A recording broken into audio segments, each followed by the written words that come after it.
Varón de 60 años, raza mestiza, portador de diabetes mellitus, hipertensión y colesterolemia, el cual fallece por aneurisma arteriosclerótico abdominal. Descripción macroscópica. A la necropsia, la aorta abdominal presenta lesiones ateromatosas severas que llegan hasta la formación del aneurisma citado. Hay lesiones iniciales en forma de estrías planas, finas, amarillentas de 2.3 milímetros de diámetro. Las hay más duras, elevadas, irregulares, de forma geográfica, amarillentas, de 3 a 4 centímetros de diámetro. En zonas existen depósitos de calcio de consistencia dura. Diagnóstico: ateromatosis aórtica, calcificación distrófica arterial. Ya. Acá hay una palabrita que está mal, o bueno, en vez de colesterinemia pongan colesterolemia. Es colesterolemia. Bueno, ¿alguna palabra que no entiendan, que les cause duda?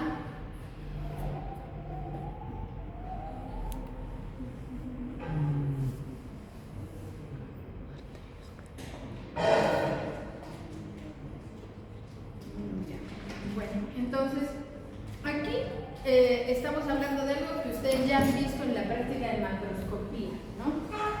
La aterosclerosis. Ustedes saben que hay diferentes etapas de la aterosclerosis, ¿no? Lo primero que vamos a ver es lesión macroscópica. Esto vamos a recordarlo de la parte de lesión macroscópica, porque en microscopía hay lesiones, hay alteraciones que todavía no podemos ver en la macroscopía, ¿ya? Pero vamos a comenzar con la macroscopía. Ustedes han visto las estrías, que son como lineecitas blancas, ¿no? Luego vamos a ver los depósitos de colesterol, las que se ven ya como coagulitas o manchitas blanquecinas, y luego ya las placas. Estas placas ya se sienten duras, y esto se debe a que hay ya un mayor, ya se ha formado un núcleo de colesterol, hay una migración de fibroblastos e incluso hay una proliferación de músculo liso. Ya en etapas más avanzadas esto se puede calcificar, y como habíamos visto en la clase de macroscopía, esto puede constituir un gran riesgo para el paciente porque, como dijimos, las arterias tienen que ser elásticas. Cuando se calcifican pierden la elasticidad y se quiebran, ¿no? Entonces, esto es un gran riesgo. ¿Qué otro riesgo pueden tener los ateromas? Además de esto, de que hagan perder la elasticidad a los vasos y que se vayan a quebrar. De acuerdo a esto que estamos viendo, ¿qué otra cosa mala podría pasar si yo tengo un ateroma? Principalmente en un vaso chico, como una coronaria. Obstrucción de la luz. Una obstrucción, ¿no? Que crezca y que llegue a tal tamaño que obstruya, o incluso podría ser que no haya crecido tanto el ateroma, pero cuando hay ateroma hay lo que se llama daño endotelial. Y cuando hay daño endotelial hay agregación plaquetaria. Vienen las plaquetas y forman ahí un trombo. Entonces, por querer reparar un daño, terminan obstruyendo la arteria, ¿no? El vaso. Ahora, luego tenemos entre los riesgos el que sea una placa inestable, ¿no? Que se fracture esta placa y se rompa y vuelva a pegarse, y se rompa y vuelva a pegarse. Esto va a producir algo que se llama angina inestable, en la que por sí sola cesa el episodio de angina. No les había comentado cómo son las anginas. En las anginas, ¿no se han escuchado angina de pecho? Es como que hay una sensación de opresión, ¿no? Como que alguien se le hubiera sentado encima al paciente y le produce un dolor intenso. Y es un evento vascular, ¿no? Usualmente las anginas disminuyen con el uso, por ejemplo, de isordide, con el uso de nitroglicerina y con el reposo, ¿no? Se desencadenan ante actividad física intensa y cesan con el reposo. Pero las anginas inestables, que son causadas, por ejemplo, entre una de las causas por estas plaquitas inestables, no, así el paciente reposa o repose, no cesan, ¿no? O así siga haciendo su actividad caminando, tratando de ir a algún sitio, de repente espontáneamente cesan. Y es por eso, porque son por otra causa, ¿no? Ahora vamos a recordar un poquito de la histología normal de las arterias, ¿no? Las arterias tenemos de diferentes diferentes tipos. Tenemos las arterias elásticas y las arterias musculares, ¿no? Las arterias elásticas son las arterias de gran calibre, ¿no? Por ejemplo, la arteria aorta, la arteria pulmonar, están diseñadas justo para tener un alto flujo, ¿no? Y las arterias musculares son las que van a ir por todo el cuerpo, son arterias más pequeñitas, ¿no? Entre las capas que tenemos en las arterias tenemos la túnica íntima, donde va a estar la lámina endotelial, que está conformada por un conjunto de células planitas, ¿no? Un epitelio plano, simple. Luego vamos a tener la túnica media, en la que va a haber células musculares lisas, y por último vamos a tener la adventicia, donde va a estar también la vasa vasorum, ¿no? Ahora, cuando hay la ateromatosis, hay diferentes estadios, como yo les dije, algunos visibles macroscópicamente y otros que solamente los descubrimos en la microscopía, ¿no? Aquí tenemos, por ejemplo, estas etapas, ¿no? Perdónenme. Acá tenemos estas etapas. Tenemos, por ejemplo, una primera etapa en la que vamos a ver macrófagos vaculados aislados. Estos macrófagos vaculados ya han fagocitado lípidos, ya han fagocitado colesterol, pero todavía no han coalescido, no se han juntado, ¿no? De aquí es posible regresar a la parte inicial. Sí, podría ser reversible, ¿no? Con un tratamiento. De aquí podría avanzar a la formación de múltiples capas de células vacuoladas, ya se empiezan a agregar los macrófagos, ¿no? ¿Es posible regresionar? Todavía sí. Luego va a haber una adición aislada de lípidos del conjunto extracelular, va a haber una agregación de lípidos, va a empezar a formarse los cristales de colesterol, que los vamos a ver más adelante. Luego va a haber la formación de un núcleo, ojo, no núcleo de la célula, sino un núcleo del ateroma, ¿ya? Núcleo por confluencia de lípidos extracelulares, que a partir de aquí ya la regresión es un poco más difícil.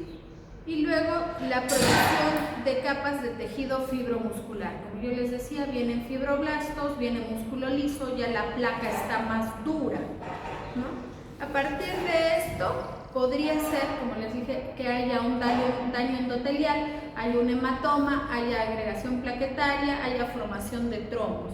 También podría ser que se calcifiquen, o también que el daño fibroso sea mayor, ¿no?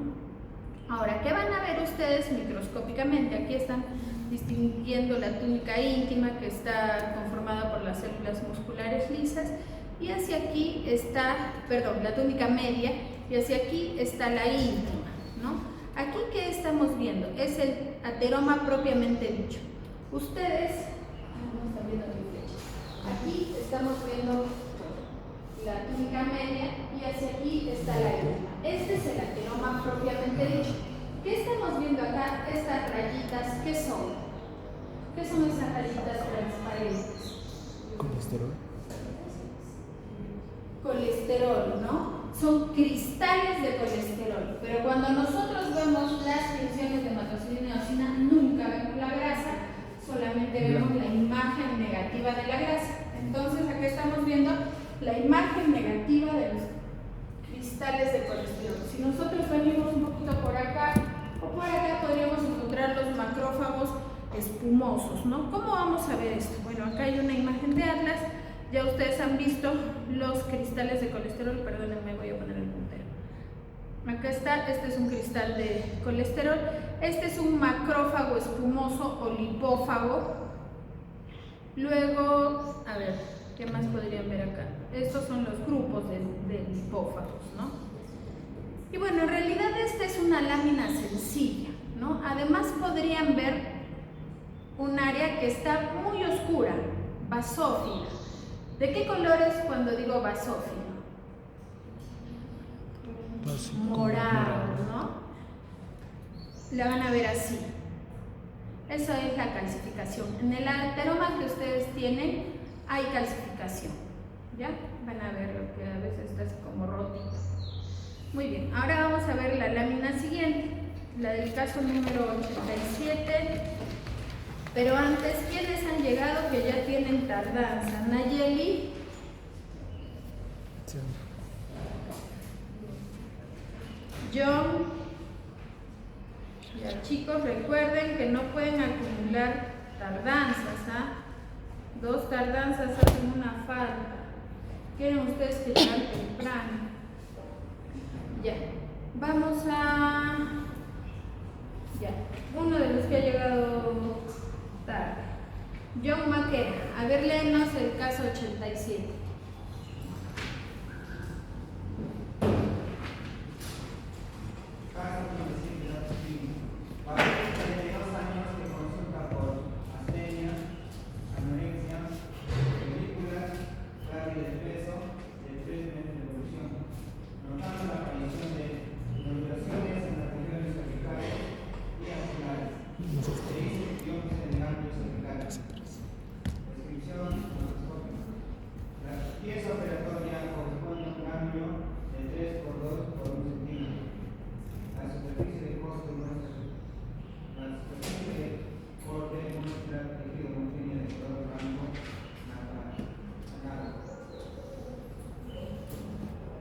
Diagnóstico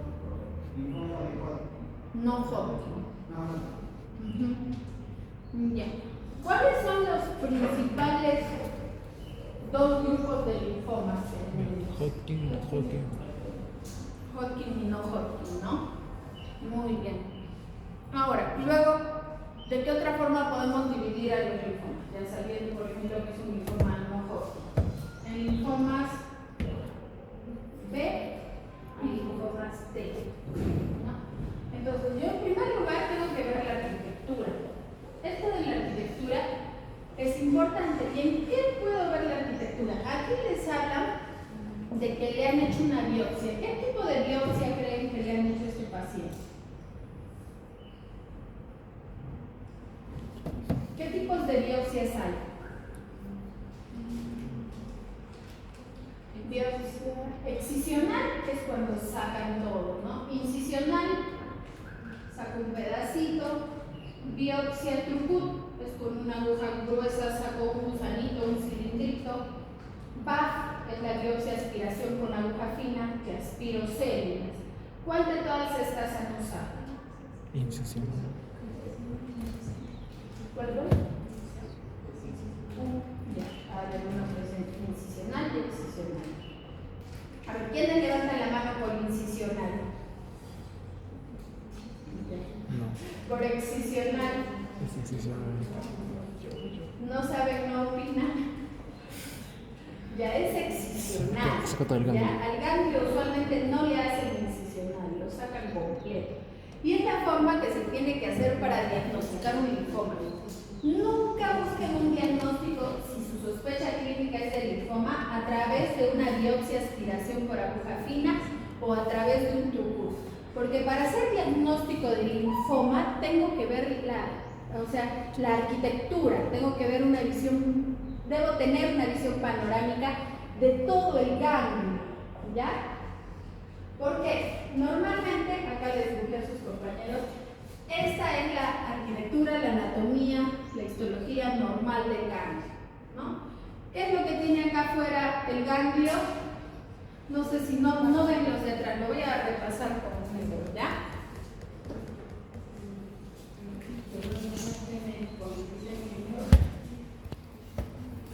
Esto que está rodeando es la cápsula, ¿no?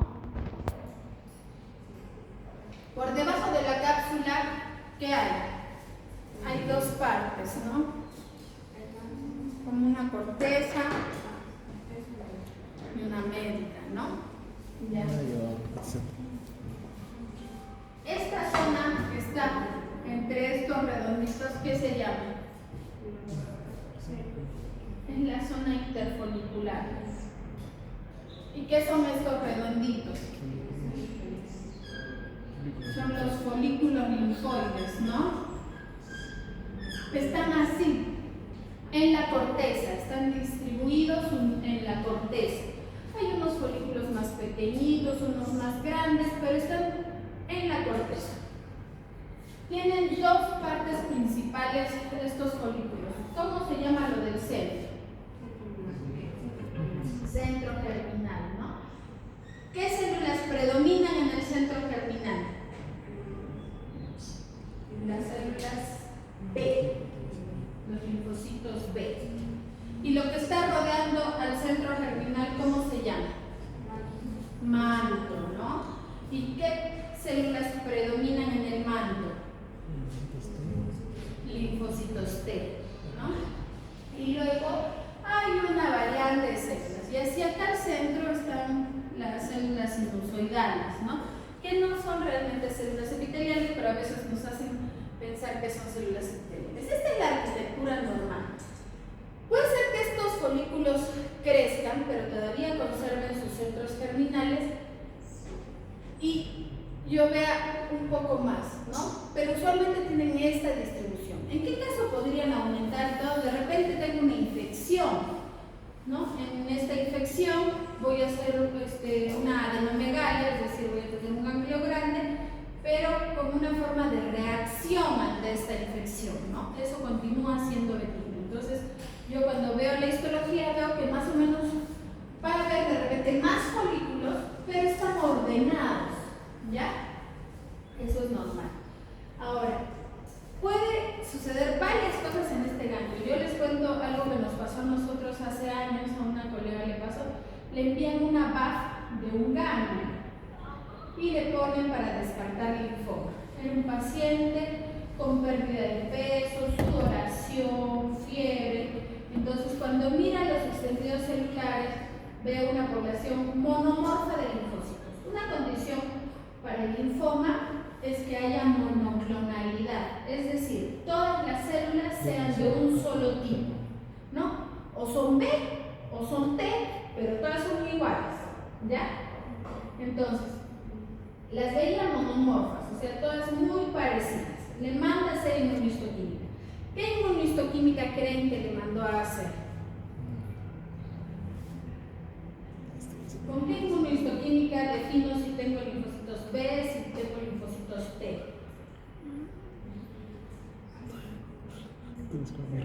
Son los CD.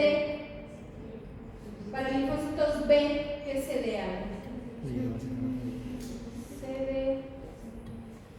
Lo pueden marcar también el CD30, pero principalmente el CD20 principalmente.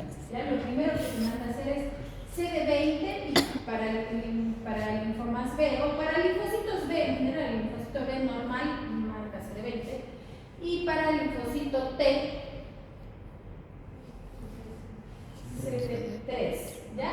Una forma de mnemotecnia es CD3 empieza con T, entonces es del linfocito T. CD20, bueno, comienza con V, pero es del linfocito B, ¿ya?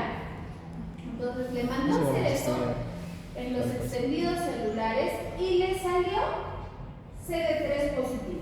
CD3, por ahí una que otra célula CD20 positiva, pero era un predominio absoluto de linfocitos T.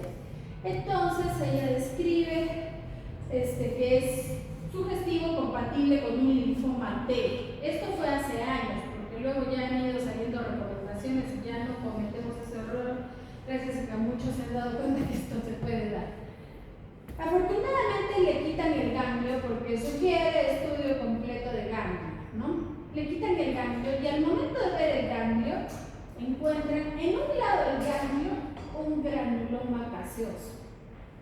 Era una escrófula, era un paciente con tuberculosis que hizo infección ganglionar por esta tuberculosis. Extrañamente su forma de reactividad fue a predominio de linfocitos T. Una cosa rara, ¿no? Pero se puede dar, incluso sin que sea esta cosa tan rara que se dio. Acuérdense, cuando hacemos la biopsia de aspiración con aguja fina, usamos solo en un ladito. Entonces, para diagnóstico de linfomas, ya varios libros, los consensos, por ejemplo, el libro blanco que es de la Sociedad Española de Anatomía Patológica, nos dice: jamás se diagnostica un linfoma mediante una biopsia de aspiración por aguja fina. Se puede poner atipia celular sospechosa, se puede poner proliferación linfoide atípica, pero si a ustedes les viene un resultado así, lo que tienen que hacer es hacerle la biopsia del ganglio, sacarlo del ganglio, ¿ya? La biopsia excisional del ganglio para poder hacer eso. Entonces, ¿qué vamos a ver en los diferentes tipos de linfomas? Bueno, acá les voy a pasar, solo era para que recuerden que hay múltiples tipos de linfomas. Hay monomorfismo, las formas de células precursoras, las blásticas son células un poco más grandes, igual los linfocitos B son células un poco más grandes. Hay otras que son las neoplasias de células maduras, que son las que se dice linfocíticas, las inmaduras son linfoblásticas. Y bueno, todos estos otros tipos para recordarles.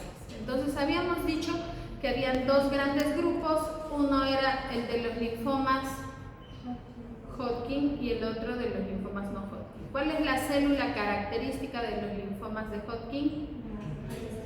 Las células de ribosoma, ¿no? Y esta es la usual, la que conocemos de ojitos de búho, que tiene su núcleo central, tiene un halo, tiene citoplasma amplio, ¿no? Pero están las células de Hodgkin, que son variaciones de estas células de ribosoma, ¿no? ¿Y qué es lo que podemos encontrar? Podemos encontrar células mononucleares. Miren, no están los ojitos de búho, no están uno al lado de otro, pero sí se ve el núcleo con el halo alrededor, ¿no? Las linfohistiocíticas, en las que vamos a tener núcleos que les dicen como en palomitas de maíz, como pocor, de bordes irregulares y claros. El citoplasma es moderadamente abundante y bueno, tenemos las células lacunares en las que se va a formar como una especie de halo de retracción alrededor, ¿ya? Perdón. En los linfomas de Hodgkin vamos a tener un fondo de otros linfocitos. Vamos a tener presencia de células plasmáticas, de eosinófilos e incluso podrían haber neutrófilos, ¿no? No es tan monomorfo como cuando vemos los linfomas no Hodgkin. En esta imagen tenemos un linfoma no Hodgkin. Yo les había hablado de la arquitectura. En el linfoma de Hodgkin y en el no Hodgkin va a suceder lo mismo. Va a haber una alteración de esta arquitectura. Vamos a ver que estos folículos se empiezan, bueno, dependiendo del tipo de linfoma, ¿no? Pero usualmente se borra la claridad con la que vemos estos folículos y además ya no están solamente en la corteza, es como que están en todo el ganglio. Aquí debería haber un hilio graso, debería haber un depósito de líquido. Bueno, van a todas partes estos folículos y no son bien marcaditos, ya se vuelven medios difusos. ¿Ya? Además, cuando nos acercamos vemos un monomorfismo. En teoría deberíamos tener estos folículos linfoides que tengan zona centrogerminal, que tengan zona del manto y todo esto, pero nosotros cuando nos acercamos vemos que todas las células, todos los linfocitos son muy parecidos, ¿ya?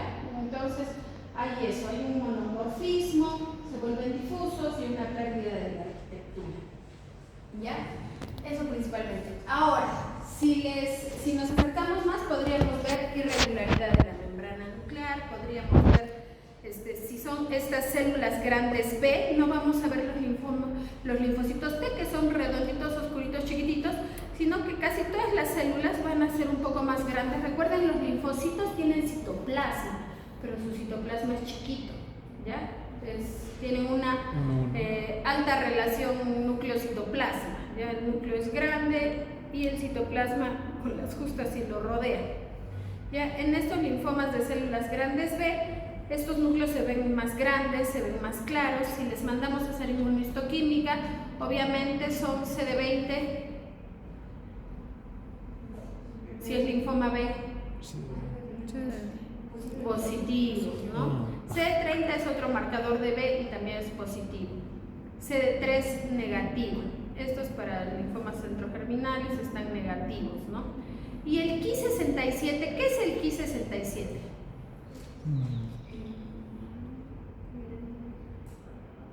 No es una citoqueratina. Es un marcador para hacer índice de proliferación celular. Usualmente, mientras más alto es el Ki, más agresiva es la neoplasia. neoplasias. Ya en este caso, por ejemplo, este paciente tuvo un Ki-67 de 80, o sea, sí compatible con un linfoma, ¿no? Porque a veces vemos que hay un montón de folículos y decimos, pero esto de repente es reactivo. Le hacemos el Ki y está así de alto, no, ya nos inclina el linfoma, ¿no? Y bueno, chicos, eso es todo. Vean sus laminitas. Recuerden, el examen es el miércoles.